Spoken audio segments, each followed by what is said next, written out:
In the medieval period, Gibraltar was a very different place.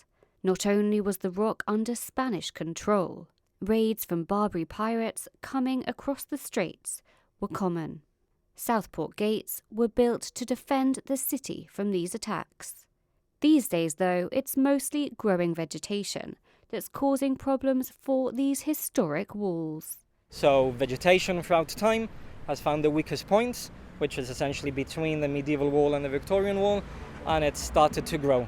It's grown so much that it's actually displaced the Victorian wall from the medieval one, so now we have to find a way of correcting it and restoring it. It's a delicate process.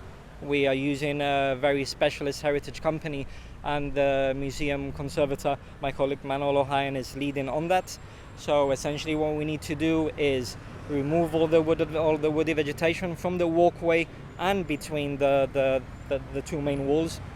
And the only way to do that is essentially to dismantle the wall in a controlled manner, bring into a point just above the archway, because we don't want to close the road. We need to find a way of also removing the shields and emblems that were placed there during that time in the 1800s as well. So we have to remove those in a controlled manner. They're already cracked, so it's very, very delicate work. We have to remove those, take them back to the museum, restore those, and when we start restoring the wall again, find a time, an appropriate time to place them back, and hopefully we will be able to fill the breach between the two walls and attach the Victorian one to the medieval one so that this doesn't happen again. You mentioned you didn't want to close the road, and I imagine that it being over a road does complicate the process somewhat. It definitely complicates the process because if the road weren't there, we'd be able to dismantle it, not at a leisurely pace, but at least according to our methodology. This is different because masonry can fall, we had to put the scaffolding up, it will take longer because we'll have to dismantle it slower. And I don't want to close the road, but it might get to the point where we'll have to do something about it.